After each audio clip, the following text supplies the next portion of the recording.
Good evening. First of all, thank you for inviting me to speak here this evening. I'm Saeed Atcha, CEO of Youth Leads UK, Deputy Lieutenant of Greater Manchester, and former Government Social Mobility Commissioner. Thank you for bringing this event, generously supported by NATO, to Greater Manchester. I'm really pleased to see that conversations outside of Westminster are happening, and you have come to the right place. We have nearly 1 million young people under the age of 25 here in our region. I must start by apologising that I'm not with you in person today. I had planned to be, given that you're a stone's throw from my office and a short drive from my house, but regretfully, due to my car breaking down, believe it or not, in Westminster over the weekend, it proved difficult for me to get to you in time. When Noel, on behalf of the National Liberal Club's Defence and Security Circle, kindly asked me to participate in this event, I couldn't say no, because fake news and misinformation is a very real threat to young people today. It is a threat to democracy when only 2% of children and young people have the critical literacy skills that they need to tell if a news story spotted online is real or fake. We know that fake news can harm the well-being of children and young people, and those who are disadvantaged or underprivileged in the most impoverished parts of our communities are once again hit harder.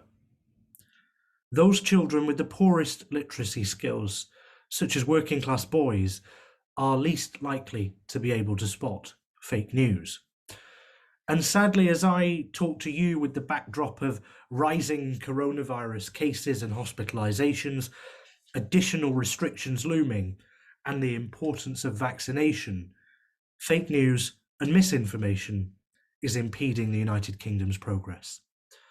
I want to briefly touch on some of the things that we know at Youth Leads UK and that I know through my work about toxic narratives and youth engagement. Fake news creates this echo chamber effect for those already engaged in social media and politics, and young people who are scrolling and inadvertently believe and engage with their first bit of misinformation. They've pressed the like button on a story, or they've shared a story that is actually not real. The algorithms that govern what we see online take that and run a mile, because then those young people see more and more content part of that echo chamber, and the misinformation becomes fairly regular. Another thing is the increased availability of news from friends, family, and online organisations. That, over the past few years, has reduced our reliance on traditional fact-checked media sources of information, which in turn decreases the value of that news programming. Why would you wait for 6 p.m. to watch the evening news when you can have it instantly on your phone? But is that's on your phone real? Young people are the group that spends more time online than any other age group. So they are more and more likely to be exposed to this fake news. And those behind misinformation, fake news, toxic narratives, they know which buttons to press. We see it in politics all the time. We see it with fake campaign groups. They touch on what aligns with people's minds, with people's interests. And because it's in my interest, I'll engage with it, regardless of truthfulness. And that's a story of many young people, not just here in Greater Manchester, but and also not just across the United Kingdom, but right across the world. I was speaking to a young person who we work with who was really hesitant at taking the first dose of their vaccine. And I asked why, and they told me the story of what they'd read on Facebook about Bill Gates, about how he is funding vaccines and funding healthcare, but he didn't take the vaccine himself because he doesn't believe it's effective. so-called truthful news. But these wild conspiracy theories, when fact-checked, just don't stand up. There's photographs of him actually having it. There's evidence from the medical team that administered the vaccine. But that's too late, because these stories are already viral by that point. And fact-checking is often too little, too late. So how do we get out of this? I don't think there's one answer. Firstly, there needs to be much more focus on educating children and young people about how to spot fake news and misinformation. That digital literacy is so crucial to us beating this scourge of disinformation. Having young people being able to question what they see, or knowing where to report and how to report things that don't quite look right. Do those images look real?